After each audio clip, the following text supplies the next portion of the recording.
সাম্প্রতিক সময়ে আমরা যখন দেখছি একের পর এক যুদ্ধ বিগ্রহ গোটা বিশ্বের বিভিন্ন প্রান্তে প্রান্তরে ছড়িয়ে পড়ছে, চতুর্দিকে যখন যুদ্ধের দামামা বাজছে, মানুষ যখন কৌতূহলী হয়ে উঠছে, ভীত সন্ত্রস্ত হয়ে উঠছে, মানুষ যখন আতঙ্কিত হয়ে উঠছে, এরকম একটি সময় এসেও যার কথা আমাদের সবচেয়ে বেশি স্মরণ হয় তিনি হলেন হযরত মুহাম্মদ মুস্তাফা সাল্লাল্লাহু আলাইহি ওয়াসাল্লাম। কারণ আজকের পৃথিবীতে মানুষ নিজেদেরকে সবচেয়ে সভ্য মনে করে। আজকের পৃথিবীতে বসবাসরত মানুষেরা নিজেদেরকে সবচাইতে অধিকার সচেতন, মানবাধিকার সচেতন। আজকের পৃথিবীতে মানুষ নিজেদেরকে সবচেয়ে বেশি পরিবেশ সচেতন, সবচেয়ে বেশি মানবিক পৃথিবী মনে করে। বাস্তবে কি তাই? আজকের পৃথিবীতে মানবতার আড়ালে আমাদের যে বাস্তব রূপ আছে, আমাদের যে আসল চেহারা আছে, আজকের পৃথিবীর যে প্রকৃত রূপ এবং আসল চিত্র আছে, সেটাকে সত্যিকারার্থে এবং যথাযথভাবে উপস্থাপন করার জন্যই মুহাম্মদ সাল্লাল্লাহু আলাইহি সাল্লামের জীবন ইতিহাসকে এবং এই রকম পরিস্থিতিতে তার জীবন দর্শনকে, তার জীবন সাধনাকে, তার কর্মপদ্ধতিকে পাশাপাশি রেখে তুলনা করা এবং মূল্যায়ন করা, এটা সময়ের সবচেয়ে প্রয়োজনীয় কাজগুলোর মধ্য থেকে একটা। আমরা জানি মুহাম্মদ সাল্লাল্লাহু আলাইহি সাল্লাম যে পৃথিবীতে আগমন করেছিলেন, এখনকার চাইতে তখনকার মানুষের মধ্যে যুদ্ধ বিগ্রহের প্রবণতা কোনো ক্রমে কম ছিল না।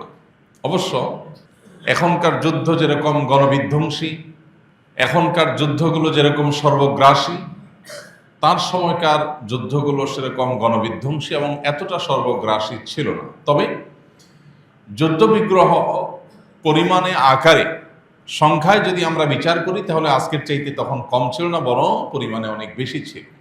সেই সময়ে মুহাম্মদ সাল্লাল্লাহু আলাইহি সাল্লামের কি ভূমিকা ছিল, তার কি পদক্ষেপ ছিল, তার কি স্ট্র্যাটেজি বা উদ্যোগ ছিল এবং তার কি সুফল পৃথিবী বা বিশ্ববাসী পেয়েছে, আজ তথাকথিত মানবতাবাদী বিশ্বের মোড়লদের আসল রূপ, আসল চেহারা, প্রকৃত চিত্র কি, এই দুইটা বোঝা আমাদের জন্য গুরুত্বপূর্ণ। সম্মানিত উপস্থিতি, প্রিয় নবী সাল্লাল্লাহু আলাইহি সাল্লামের জীবনে অনেকগুলো যুদ্ধ, অনেকগুলো অভিযান তিনি নেতৃত্ব দিয়ে পরিচালনা করেছেন। আবার অনেকগুলো যুদ্ধ, অনেকগুলো অভিযানে তিনি নিজে সরাসরি নেতৃত্ব দেননি, অংশগ্রহণ করেননি, অন্য সাহাবীদেরকে পাঠিয়েছেন। তিনি সরাসরি যে সমস্ত যুদ্ধে, যে সমস্ত অভিযানে অংশগ্রহণ করেছেন, সেগুলোর সংখ্যা হলো 27টি। এই 27টি যুদ্ধ বা অভিযান যেগুলোতে তিনি শরীক হয়েছেন, অংশগ্রহণ করেছেন, তার অনেকগুলোতে কোনো প্রকার রক্তপাত হয়নি, শত্রুর মুখোমুখি হতে হয়নি, বাট অভিযান পরিচালনা করা হয়েছে। সর্বসাকল্যে এই 27টি যুদ্ধের সবগুলো যুদ্ধের চিত্রকে যদি আমরা সামনে রাখি, আমরা দেখতে পাবো এই সব যুদ্ধেও তিনি মূলত অংশগ্রহণ করেছেন, নেতৃত্ব দিয়েছেন, পরিচালনা করেছেন আত্মরক্ষার প্রয়োজনে, অথবা কোনো প্রকার আগ্রাসী আক্রমণকে থামিয়ে দেওয়ার প্রয়োজনে, জুলুমকে প্রতিহত করার প্রয়োজনে। ইতিহাসবিদদের অনেকের মতে মহানবী হযরত মুহাম্মদ সাল্লাল্লাহু আলাইহি সাল্লামের জীবনে যতগুলো যুদ্ধ হয়েছে, তিনি যতগুলো যুদ্ধ করেছেন, তার সবগুলো যুদ্ধই ছিল প্রতিরক্ষামূলক। যেই সব যুদ্ধগুলোকে বাহ্যিক দৃষ্টিকোণ থেকে আক্রমণাত্মক মনে হয়, সেদে গিয়ে যুদ্ধ করা, আগে থেকে যুদ্ধ শুরু করা, এরকমটি মনে হয় যেসব যুদ্ধগুলোতে, সেগুলো একটু গভীরে পর্যবেক্ষণ করলে, পর্যালোচনা করলে দেখা যায় যে সেগুলো মূলত প্রতিহতমূলকই ছিল। যেমন বদর যুদ্ধের কথা বলতে পারি আমরা। বদর যুদ্ধে মুসলিমরাই আগে বদরের প্রাঙ্গণে, বদর প্রান্তরে গিয়েছেন মদিনা থেকে, সন্দেহ নাই, এটা সত্য যে মুসলমানরাই আগে সেখানে গিয়েছেন। কিন্তু মুসলমানরা যুদ্ধের জন্য সেখানে যাননি। মুসলমানরা সেখানে গিয়েছেন, মক্কার মুশরিকরা তাদের যে সমস্ত সম্পদ কুক্ষিগত করে রেখেছিল, হিজরতের সময় তাদেরকে যে সমস্ত সম্পদ নিয়ে যেতে দেয়নি, সেই সমস্ত সম্পদগুলো তারা সিরিয়া থেকে যখন মক্কা যাচ্ছিল, সেগুলো তাদের কাছ থেকে পুনরুদ্ধার করবার জন্য গিয়েছে। কিন্তু ঘটনাচক্রে সেখানে যুদ্ধ করতে হয়েছে মুসলিমদেরকে, বাট মুসলিমরা সেখানে যুদ্ধের জন্য অগ্রসর হয়ে যাননি। এইভাবে পর্যালোচনা করলে দেখা যায় অনেক ইতিহাসবিদদেরই বক্তব্য এবং মন্তব্য হলো যে মুহাম্মদ সাল্লাল্লাহু আলাইহি সাল্লামের জীবনের যুদ্ধগুলো ছিল সব প্রতিরক্ষামূলক, প্রতিহতমূলক, শত্রুপক্ষের আক্রমণকে ঠেকাবার জন্য, আত্মরক্ষার জন্য তিনি যুদ্ধ করেছেন। অবশ্য অনেক ইতিহাসবিদদের মতে কিছু কিছু যুদ্ধ ছিল তার ইকদামি যুদ্ধ, আক্রমণাত্মক যুদ্ধ, আগ বেড়ে যুদ্ধ, কিন্তু সেগুলোরও প্রত্যেকটা যুদ্ধের প্রেক্ষাপট পর্যালোচনা করলে দেখা যায় যে কোন শত্রুপক্ষ মদিনায় আক্রমণ করবার প্রস্তুতি নিচ্ছে, কোন ষড়যন্ত্রে লিপ্ত হয়েছে, এইরকম পরিস্থিতিতে সেগুলোকে মোকাবেলার জন্য তিনি অভিযান পরিচালনা করার জন্য লোক পাঠিয়েছেন। কিন্তু আজকের পৃথিবীতে যে যুদ্ধগুলো হয়, চতুর্দিকে যদি আমরা তাকাই, যুদ্ধ বা সমর বিশেষজ্ঞ হওয়ার প্রয়োজন নেই, একেবারে সাধারণ মানুষের সাধারণ চোখ দিয়ে যদি আমরা তাকাই, আমরা দেখতে পাই যে আজকের পৃথিবীতে সচরাচর যুদ্ধগুলো হয়ে থাকে সাম্রাজ্যবাদ এবং আধিপত্যবাদ বিস্তার করবার প্রয়োজনে। আমার মোড়লগিরি কোথাও খর্ব হচ্ছে, কোনো জায়গায় আমার কথা পুরোপুরি শোনা হচ্ছে না, আমাকে জিজ্ঞেস করা ছাড়া কোনো কাজ করা হচ্ছে, অতএব সেখানে আমার খবরদারি প্রতিষ্ঠা করতে হবে এবং সেটা করার জন্য যেই কোনো অজুহাত দিয়ে যেই কোনো জায়গায় আক্রমণ করা যাবে। আমরা বলি মব ভালো জিনিস না, মব করা খারাপ জিনিস। আমরা বলি আইন হাতে তুলে নেওয়া ভালো জিনিস না, এটা খারাপ জিনিস। আমাদের নবী করিম সাল্লাল্লাহু আলাইহি সাল্লামের যে জীবন দর্শন ছিল সেখানে আমরা দেখি কোন ব্যক্তি কোনো অন্যায় করেছে, অপরাধ করেছে, এমন অপরাধ যার শাস্তি মৃত্যুদণ্ড হওয়া উচিত, এরকম কোন জঘন্য অপরাধ করে বসেছে, সাহাবীরা নবীজির সামনে সেই 1450 বছর আগের পৃথিবী, আজকের তথাকথিত আধুনিক পৃথিবী, তথাকথিত সভ্য দুনিয়ার মানুষ তারা ছিলেন না, যদিও প্রকৃত সভ্য তারাই ছিলেন। তখন সাহাবীরা জিজ্ঞাসা করতেন, হে আল্লাহর রাসূল, আমাকে আপনি পারমিশন দিন, সে যে জঘন্য কর্ম করে মৃত্যুদণ্ডের মতো পাওয়ার মতো অপরাধ করেছে, আমি তার মৃত্যুদণ্ড কার্যকর করতে চাই, আপনি পারমিশন দেন। এখানে আমরা দেখতে পাই মব জাস্টিস যেন না হয়, আইন নিজের হাতে তুলে নেওয়া যেন না হয়, আমার কাউকে অপরাধী মনে হল আর আমি বিচার করা শুরু করে দিলাম, এটা যেন না হয়। এই জন্য তখনকার মদিনা রাষ্ট্রের প্রধান, মদিনার বিচার বিভাগের প্রধান, তাকে সাহাবীরা জিজ্ঞাসা করতেন, হে আল্লাহর রাসূল, আপনি পারমিশন দিলে আমি কার্যকর করতে পারি। বাট সচরাচর নবী সাল্লাল্লাহু আলাইহি সাল্লাম এরকম পারমিশন চাওয়া কাউকে পারমিশন সচরাচর দিতেন না। এই ছিল আমরা যেটাকে, বা আমাদের সমাজের এক শ্রেণী মানুষ যেটাকে সেকেলে মনে করে, আদি যুগ মনে করে পিছিয়ে থাকা যুগ সময়, সেই সময়কার মানুষের সভ্যতা, সেই সময়কার মানুষের আইন হাতে না তোলার ব্যাপারে দায়িত্বশীলতার পরিচয়। আজ আমরা ছোট্ট পরিসরে, আমাদের দেশীয় পরিসরে, আঞ্চলিক পরিসরে আমরা বলি মব জাস্টিস করা যাবে না, আইন বা বিচারের ভার নিজের হাতে তুলে নেওয়া যাবে না। কিন্তু আমরা দেখছি কি, যারা আমাদের সকাল বিকাল মানবতার সবক দেয়, সকাল বিকাল আমাদেরকে সভ্যতার কথা শেখায়, যারা সভ্য দুনিয়ার সংজ্ঞা রচনা করে, তাদেরকে দেখি তারা কোনো দেশকে কোনো একটা অভিযোগ দিয়ে সেখানে হামলা করেছে, হামলা করে লক্ষ লক্ষ মানুষকে সেখানে শেষ করে দিয়েছে। এরপরে দেখা গেল যেই অভিযোগে হামলা করা হয়েছে সেই অভিযোগের কোনো হদিস পাওয়া যায়নি, দেশ শেষ, সেখানকার সব ধ্বংস হয়ে গেছে, সেখানকার আকাশে থাকা মানুষগুলো সব পাতালে চলে আসছে।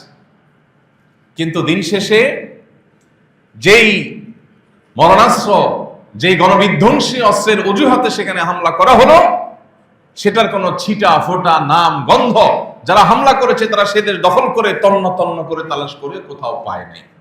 তাহলে একটা মিথ্যা অভিযোগ, মিথ্যা অজুহাতের ভিত্তিতে একটা জনপদ, একটি দেশ, একটি ভূখণ্ডকে ধ্বংস করে দেওয়ার পরও আপনি এই তথাকথিত সভ্য দুনিয়ার কাউকে সরি শব্দটি বলতে শুনবেন না যে আমাদের অভিযানটা ভুল ছিল, আমরা অন্যায় করেছি, আমরা একটা মিথ্যা ধারণা প্রসূত অজুহাতের ভিত্তিতে কোন দোষ প্রমাণ হওয়ার আগে একটা দেশের উপরে আগ্রাসন চালিয়েছি, এই দুঃখ প্রকাশ করার মতো মানুষ পৃথিবীতে একটাও আপনি দেখবেন না। এরপরও আপনাকে বলতে হবে আজকের পৃথিবী, আজকের বিশ্ব নাকি সভ্য পৃথিবী, সভ্য বিশ্ব। নবী সাল্লাল্লাহু আলাইহি সাল্লামের কোন যুদ্ধ সাম্রাজ্যবাদ প্রতিষ্ঠা করবার জন্য ছিল না। এখন যুদ্ধ হয় কিসের জন্য? কর্তৃত্ববাদ, সাম্রাজ্যবাদ, আধিপত্যবাদ, মাস্তানি, এগুলোকে প্রতিষ্ঠা করবার প্রয়োজনে।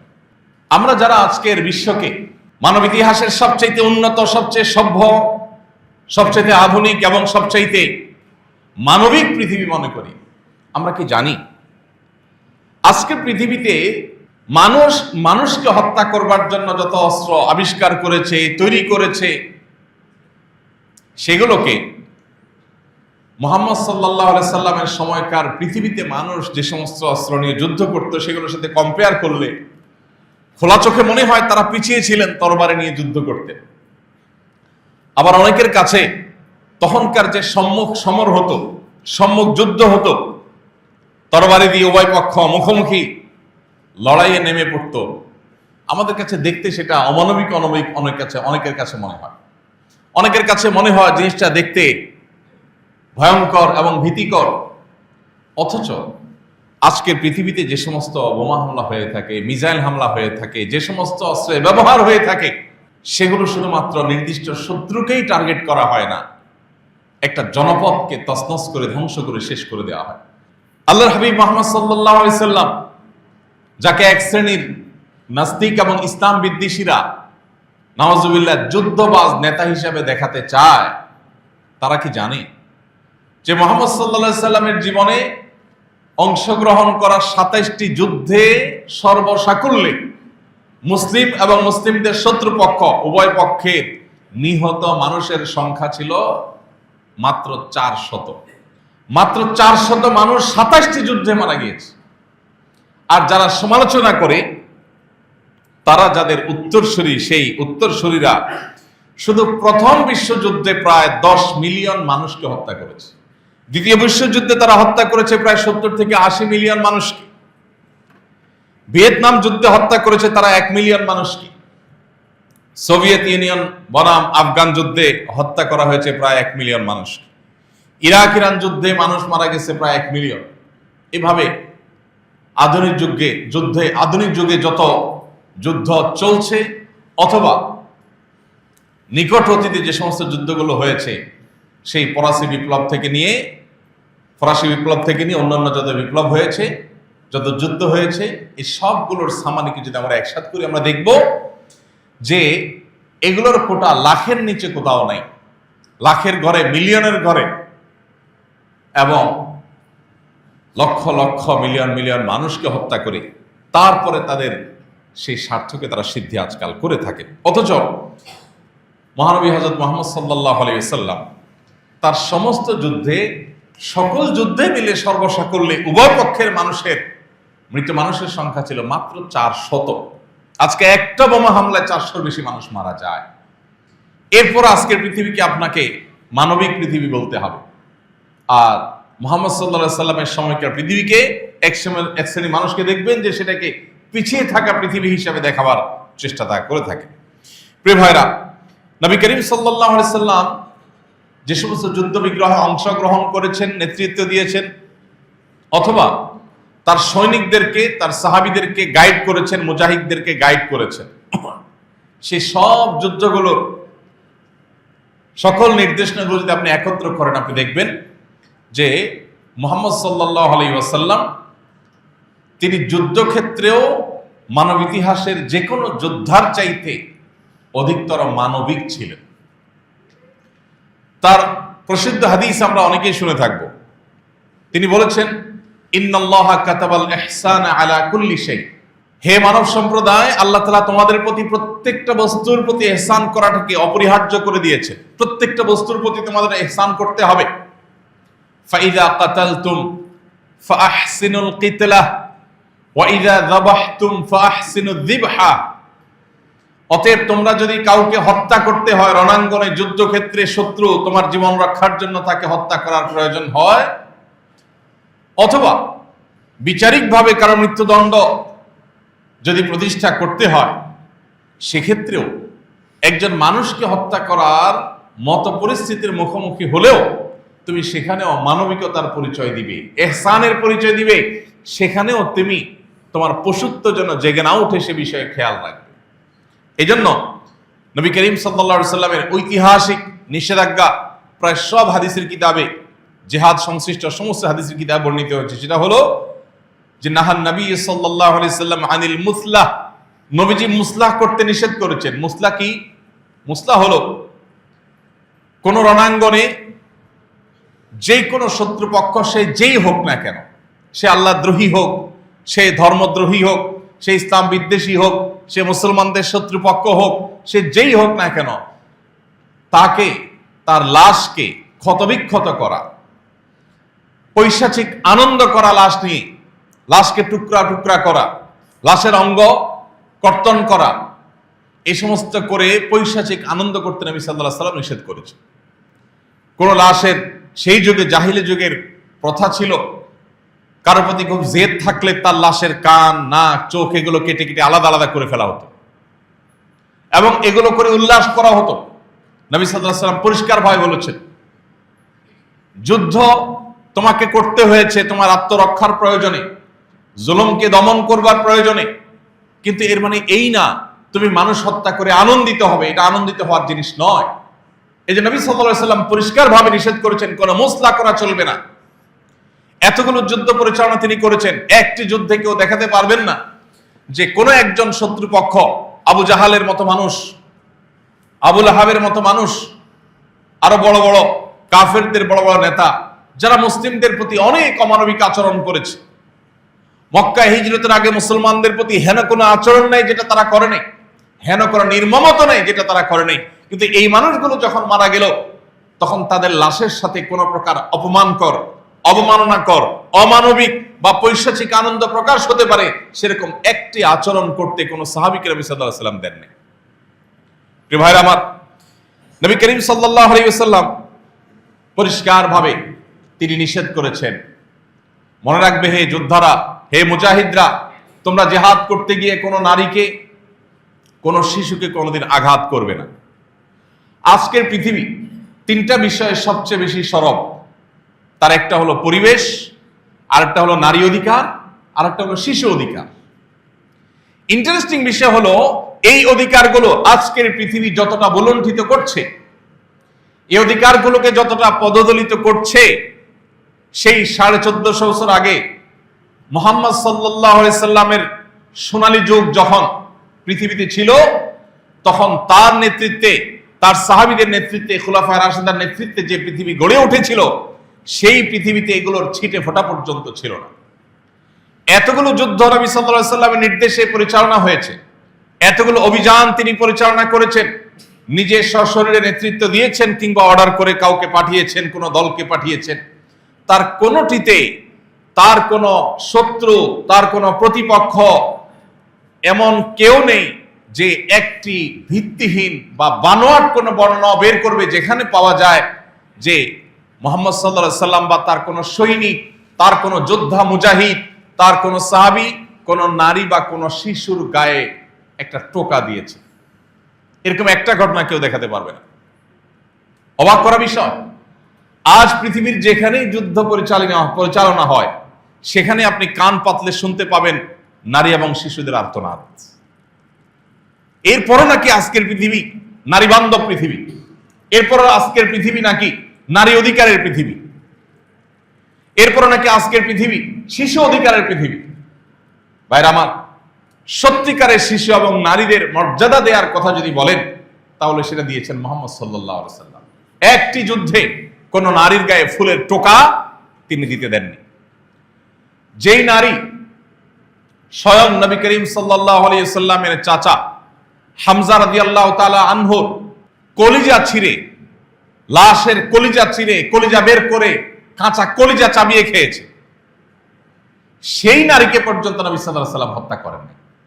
পরবর্তী তিনি মুসলমান হয়েছেন যদিও। উহুদ যুদ্ধের একটি ঘটনা, উহুদ যুদ্ধে নবী করিম সাল্লাল্লাহু আলাইহি সাল্লামের তরবারি একজন সাহাবীকে দিয়েছেন। এটা ছিল তার জন্য আশীর্বাদ, তার জন্য প্রেরণা। তিনি অনুপ্রাণিত হবেন যে আমার হাতে নবীজির তরবারি, যাতে তিনি অতিরিক্ত প্রেরণা পান। নবীজি তাকে তাঁর তরবারিটা দিলেন, যাও তুমি আমার তরবারি নিয়ে লড়াই করো। তিনি সেই তরবারি নিয়ে লড়াই করছিলেন রণাঙ্গনে, মানুষের ভিড়ে ঢুকে যাচ্ছিলেন, শত্রুপক্ষকে দমন করছিলেন। এর মধ্যে হঠাৎ করে তার চোখে পড়ল যে দূরে কোনো একজন নারী, তিনি কোন একটা লাশের সঙ্গে কোনো বিকৃত আচরণ করছে, অমানবিক কোনো কিছু করছে। এরকম কোনো কিছু নারী দূর থেকে দাঁড়া পড়েনি, কোন একজন মানুষ করছে, আবসা আবসা বোঝা যাচ্ছে। তিনি ছুটে গেলেন সে তরবারি নিয়ে, সেখানে কাছাকাছি গিয়ে দেখলেন লোকটি একজন নারী, তিনি কোনো পুরুষ নন। তরবারি হাঁকিয়ে গেলেন তাকে আঘাত করবার জন্য, কিন্তু তার কাছে গিয়ে তিনি ফিরে এলেন এবং ফিরে আসার সময় তিনি বললেন যে এই তরবারি মুহাম্মদ সাল্লাল্লাহু আলাইহি সাল্লামের তরবারি, যে মুহাম্মদ সাল্লাল্লাহু আলাইহি সাল্লাম জীবনে কোনো নারীর গায়ে হাত তোলেননি, সে মুহাম্মদ সাল্লাল্লাহু আলাইহি সাল্লামের তরবারি দিয়ে আমি আর যা হোক কোনো নারীকে আঘাত করতে পারি না। ওই অবস্থা তিনি ফেরত এলেন। উহুদ যুদ্ধের ঘটনা যত ইতিহাসবিদরা লিখেছেন, এই ঘটনাকে কেউই কিন্তু এড়িয়ে যেতে পারেননি। প্রিয় ভাইরা আমার, মহানবী হযরত মুহাম্মদ সাল্লাল্লাহু আলাইহি ওয়াসাল্লাম, তার যে পৃথিবী, তার যে যুদ্ধ বিগ্রহ, তার যে সমর জীবন, তার সে সমর জীবনকে আজকের যুদ্ধ বিগ্রহের সাথে আমরা যদি তুলনা করি, দিনের আলো মতো পরিষ্কার হয়ে যাবে। আজকের পৃথিবীর মানুষেরা সেই ইতিহাসের সাথে নিজেদেরকে তুলনা করলে কোন অবস্থাতেই আমরা নিজেদেরকে তথাকথিত মানবিক বিশ্বের বাসিন্দা হিসাবে অন্তত গর্ব করার কোনো সুযোগ নেই। নবী করিম সাল্লাল্লাহু আলাইহি সাল্লাম পরিষ্কারভাবে নির্দেশনা দিয়েছেন, কোন দালান কোঠা বাড়িতে, কোন ফসলি জমিনে, কোন ফল ফসলে আঘাত হানা যাবে না। কারণ এগুলোর কোনো দোষ নেই, এগুলো মানুষের রিজিক। অতএব শত্রু পক্ষেরও ক্ষেত খামারে হামলা করা, তাদের ফসল ধ্বংস করা এবং এই জাতীয় বিষয়গুলো ধ্বংস করা নবী সাল্লাল্লাহু আলাইহি ওয়াসাল্লাম পরিষ্কারভাবে নিষেধ করেছেন। আর আজকে কি হচ্ছে? কার্পেট বোমা দিয়ে টার্গেটেড এলাকাকে মাটির সাথে মিশিয়ে দেওয়া হচ্ছে। তার নিচে কি ফসল পড়লো, না বিল্ডিং পড়লো, না হাসপাতাল পড়লো, না মানুষ পড়লো, না সামরিক বেসামরিক মানুষ পড়লো, এসব দেখা দেখি নেই। একেবারে কার্পেটের মতো বিছাই দেওয়া হচ্ছে বোমা দিয়ে। এরপর আপনাকে বলতে হবে আজকের বিশ্ব মানবিক বিশ্ব। মিলিয়ন মিলিয়ন মানুষ চোখের পলকে যে বিশ্বে হত্যা করা হয়, সেই বিশ্বকেই বলতে হবে আপনাকে মানবাধিকারের ব্যাপারে সচেতনতার বিশ্ব। প্রিয় ভাইরা আমার, মহানবী হযরত মুহাম্মদ সাল্লাল্লাহু আলাইহি সাল্লাম তার সময়কার যে সমস্ত যুদ্ধ তিনি পরিচালনা করেছেন, তার সমর জীবনের দিকে তাকালে আমরা দেখতে পাই তিনি পরিষ্কারভাবে সাহাবীদেরকে নিষেধ করেছেন। কোন একটা যুদ্ধে যোদ্ধাদেরকে তিনি যে দিক নির্দেশনা দিচ্ছিলেন যুদ্ধ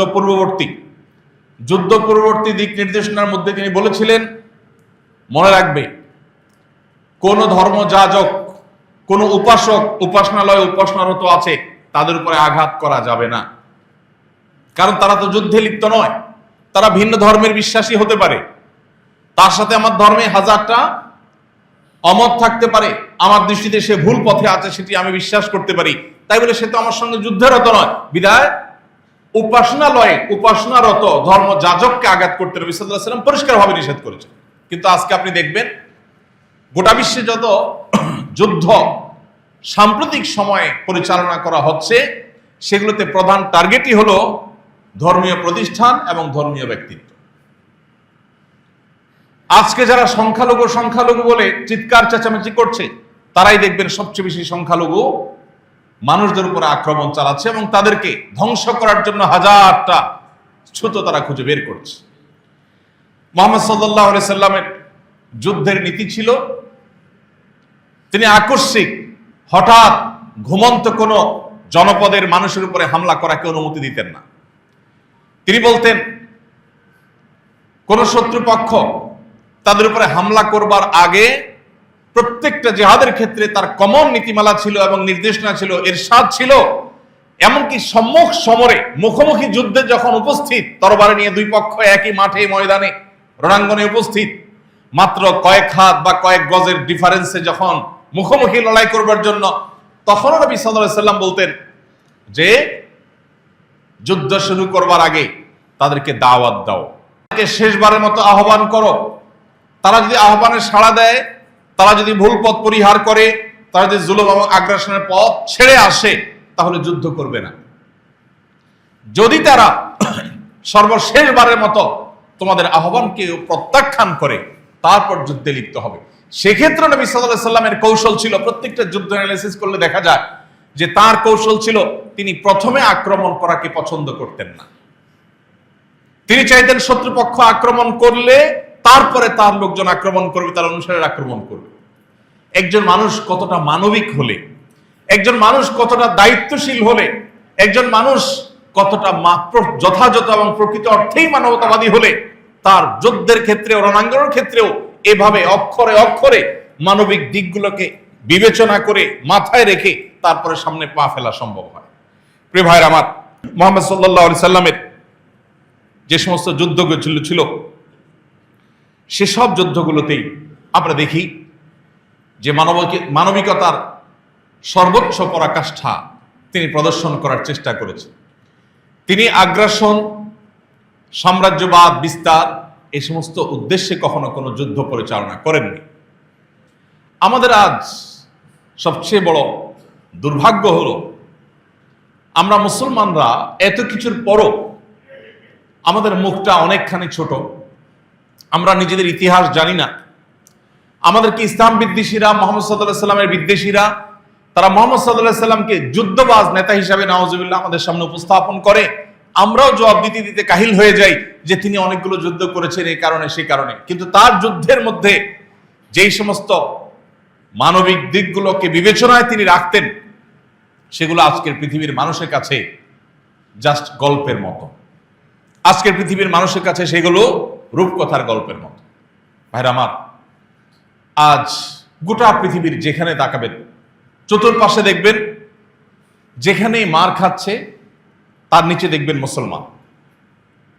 অমুসলিম মার খাচ্ছে, এরকম রণাঙ্গন, এরকম যুদ্ধক্ষেত্র পৃথিবীর পূর্ব থেকে পশ্চিম, উত্তর থেকে দক্ষিণ কোনো প্রান্তে আপনি খুব একটা দেখতে পাবেন না। বর্তমানে প্রচলিত হোক বা ইতিপূর্বে হোক, খুবই অল্প সংখ্যক ক্ষেত্রে, বিচ্ছিন্ন কিছু ক্ষেত্রে আপনি দেখতে পাবেন হয়তো, যেমন রাশিয়া ইউক্রেন যুদ্ধ হচ্ছে এখন। এরবারে বেশিরভাগ যুদ্ধক্ষেত্রে আপনি দেখবেন মূলত ভিকটিম, আক্রান্ত মানুষগুলো হলেন মুসলমানরা। এরপর বলা হবে মুসলমানরা নাকি সন্ত্রাসী, এরপরে বলা হবে মুসলমানরা নাকি অশান্তিকামী। প্রিয় ভাইরা আমার, পৃথিবীর ইতিহাসের সকল গণহত্যা, সকল বর্বরচিত হামলা, এই সবগুলোর সাথে অমুসলিমরা জড়িত। একটা বড় গণহত্যা পৃথিবীর ইতিহাসের দেখানো যাবে না যেটা মুসলিমদের নেতৃত্বে হয়েছে, যেটা মুসলিমরা পরিচালনা করেছে। মুসলিম শাসকদের মধ্যে নিশ্চয়ই অনেক লোক ছিলেন যারা অনেক অত্যাচার করেছে, নিশ্চয়ই অনেক খারাপ মানুষ ছিলেন কম বেশি, কিন্তু গণহত্যা যেগুলো আছে, প্রত্যেকটা বড় বড় যুদ্ধে পৃথিবীতে হয়েছে, মিলিয়ন মিলিয়ন লক্ষ লক্ষ মানুষ যেখানে মারা গেছে, সেগুলো মুসলিমরা পরিচালনা করেছেন এবং অমুসলিমদের বিরুদ্ধে পরিচালনা করে প্রথম দ্বিতীয় বিশ্বযুদ্ধের মতো এরকম মিলিয়ন মিলিয়ন মানুষ হত্যা করেছে। এরকম ঘটনা সচরাচর দেখা যাবে না। এরপরও আমাদের মুসলমানদের মধ্যেই এক শ্রেণী মানুষ, তাদের মধ্যে হেজিটেশন কাজ করে, আমাদের মধ্যে জড়তা কাজ করে। আজকের পৃথিবীতে সবচেয়ে বড় মিথ্যা, সবচেয়ে বড় প্রপাগান্ডা যেটা মুসলমানদের উপরে চাপিয়ে দেওয়া হয়েছে, সেটা হলো জিহাদের এই মহান বিধানকে সন্ত্রাসবাদ হিসাবে দেখানো হয়েছে। এবং জিহাদ, মুজাহিদ এগুলো শুনলে আমাদের অনেক মুসলমানরা পর্যন্ত একটু অস্বস্তি বোধ করেন এবং এসব আলোচনা নিতে পারেন না, মনে করেন না জিহাদের আবার আলোচনা হবে কেন। আজকের তথাকথিত আধুনিক এই পৃথিবীর সভ্যতার ভেগধারী, প্রকৃত অসভ্যরা সবচেয়ে বড় সফলভাবে জিহাদ এবং মুজাহিদকে তারা সন্ত্রাস এবং সন্ত্রাসী হিসাবে চিত্রায়িত করেছে। এটা হলো তাদের সবচেয়ে বড় সফলতা। হ্যাঁ, জিহাদের নাম দিয়ে কেউ যদি সন্ত্রাস করে সেটা অবশ্যই সন্ত্রাস, কিন্তু সন্ত্রাস এবং জিহাদকে গুলিয়ে ফেলা, এটা বর্তমান পৃথিবীতে প্রত্যেকটা দেশেই কম বেশি হয়েছে। আমাদের দেশে, আমাদের সমাজেও হয়েছে। কারো মুখ থেকে জিহাদের আলোচনা শুনলেই তাকে জঙ্গি, সন্ত্রাসী মনে হয় আমাদের অনেকের কাছে। ভাইরা আমার, ব্রিটেনের টনি ব্লেয়ারের কথা আমাদের মনে আছে। তিনি পরিষ্কার করে বলেছিলেন, আমরা ধর্মযুদ্ধে লিপ্ত হয়েছে, এটি আমাদের ধর্মযুদ্ধ। ইরাকে কিংবা আফগানে তাদের যে অভিযান ছিল, সে অভিযানকে তারা পরিষ্কারভাবে তাদের ধর্মযুদ্ধ হিসেবে, ক্রুসেড হিসেবে তারা ঘোষণা করেছে। তারা যখন ধর্মযুদ্ধ করে তখন সেটা সন্ত্রাসবাদ হয় না, কিন্তু যখন মুসলমান তার ধর্মের জন্য যুদ্ধ করার কথা বলে তখন সেটা কি হয়? সন্ত্রাসবাদ হয়। এবং আমাদেরকেও এই ট্যাবলেটটা গিলাতে পেরেছে। কেন আজ মুসলিমরা অপমানিত? কেন আজ মুসলিমরা লাঞ্ছিত? এর অন্যতম প্রধান কারণ হলো যে আজ মুসলমানরা আমরা কোরআন থেকে দূরে সরে গেছি। আমরা কোরআনের ধারে কাছে নেই, আমরা কোরআন ভিত্তিক জীবন গড়ি নেই। কোরআন আমাদের প্রধান পথ প্রদর্শক না, কোরআন থেকে আমরা দূরে সরে গেছি। এটা আমাদের লাঞ্ছনার সবচেয়ে বড় কারণ। এর পাশাপাশি আমরা আজ লাঞ্ছিত, অপমানিত। এর অন্যতম বড় কারণ আল্লাহর মহান বিধান জিহাদ, এটার আলোচনা, এটার পর্যালোচনা, এটা কিভাবে কার্যকর হয়, এটা কার্যকর হওয়ার জন্য শর্ত কি, এটার প্রাথমিক আলোচনাগুলো পর্যন্ত আমাদের মাঝ থেকে বিদায় হয়ে গেছে। ঠিক একইভাবে আমাদের মধ্যে আজ অনেকের বীজ, এটা প্রচন্ড রকমের ডালপালা গজিয়ে গেছে, যার ফলে আজ এক প্রান্তের মানুষ যখন আক্রান্ত হয় আমরা তখন মনে করি আমরা তো ভালো আছি, আমরা তো আক্রান্ত নই। কোন এক অঞ্চলের কোন একটা দেশে মানুষ যখন আক্রান্ত হয় তখন আমাদের কাছে মনে হয় যে আমরা তো নিরাপদ আছি, আমরা তো ভালো আছি। এই জন্য এই পরিস্থিতিতে আমাদের একে অন্যকে অনুভব করা, একে অন্যকে ফিল করা, একে অন্যের কষ্টগুলোকে ধারণ করা এবং উপলব্ধি করা, এটার কোনো বিকল্প পথ খোলা নেই। আল্লাহ রাব্বুল আলামিন আজকের এই পৃথিবীকে শান্ত, সুন্দর এবং বসবাসযোগ্য করে দিন। সকল নিরীহ মানুষ, সকল নিরপরাধ মানুষ, সকলের জীবন যাত্রাকে আল্লাহ রাব্বুল আলামিন নিরাপদ করে দিন। আল্লাহ তাআলা আমাদের এই প্রিয় ভূখণ্ডটাকে, আমাদের এই প্রিয় জনপদকে আসন্ন বিশৃঙ্খল বিশ্বের বিশৃঙ্খলতা থেকে আল্লাহ তাআলা আমাদেরকে মুক্ত রাখুন গোটা বিশ্বকে, বিশেষ করে মুসলিম বিশ্বকে, এবং সকল মাজলুম, সকল নিরপরাধ, সকল নির্যাতিত মানুষের আর্তনাদ, তাদের হাহাকার আল্লাহ রাব্বুল আলামিন দূর করে দিন। পৃথিবীকে শান্তি এবং শৃঙ্খলা দিয়ে পরিপূর্ণ করে দিন। অশান্তি সৃষ্টিকারীদেরকে আল্লাহ তাআলা সমূলে ধ্বংস করে দিন। তাদের পরিণতি আল্লাহ তাআলা আমাদেরকে দেখে যাওয়ার তৌফিক দান করুন। ভাইরা আমার, কাবিল থেকে শুরু হয়েছে আজ পর্যন্ত পৃথিবীর ইতিহাসে একজন জালিমও পাওয়া যাবে না যেই জালিম জুলুম করেছে আর তার পরিণতি ভোগ করা ছাড়া সে দুনিয়া থেকে গেছে, একজনে দেখা যাবে না। আল্লাহ রাব্বুল আলামিন কোরআনে কারিমে বলেছেন, ইন্নামা নুমলি লাহুম ইন্না কাইদি মাতিন। আমি ছাড় দিয়ে রাখি তাদেরকে, আমার পাকড়াও বড় শক্ত। আল্লাহ তাআলা ছাড় দেন, উঠতে থাকে, তারা উঠতে থাকে, ধরাকে সরা মনে করে। তাদের দম্ভ, তাদের অহংকার, ভাবখানা এমন থাকে তাদেরকে কেউ দমাতে পারবে না। আল্লাহ তাআলা একসময় দমায় দেন। পৃথিবীর ইতিহাসে এরকম বহু জালিম, বহু দাম্ভিক, বহু অহংকারীকে আল্লাহ তাআলা মাটির সাথে, ধুলোর সাথে মিশিয়ে দিয়েছে। শুধু সময়ের অপেক্ষা, কখন আল্লাহর ফয়সালা আছে সেদিনের। আল্লাহ রাব্বুল আলামিন এই ফিতনা সংকুল পৃথিবীতে আমাদের ঈমান আমলকে হেফাজত করার তৌফিক দান করুন। আমাদের জান, মাল, ইজ্জত, আবরু, আমাদের প্রিয় মাতৃভূমিকে আল্লাহ তাআলা হেফাজত করুন। গোটা বিশ্ব মুসলিমকে আল্লাহ তাআলা হেফাজত করুন। বিশ্ব মানবতাকে আল্লাহ তাআলা হেফাজত করুন। এবং আজকের বিশ্বে সভ্যতার নামে যে সমস্ত শয়তানি এবং ষড়যন্ত্র চলছে, এই সমস্ত বিভ্রান্তি থেকে আল্লাহ তাআলা আমাদেরকে রক্ষা করুন, আমাদের ঈমানকে হেফাজত করুন। আস-সুন্নাহ ফাউন্ডেশন, উম্মার স্বার্থে, সুন্নাহর সাথে।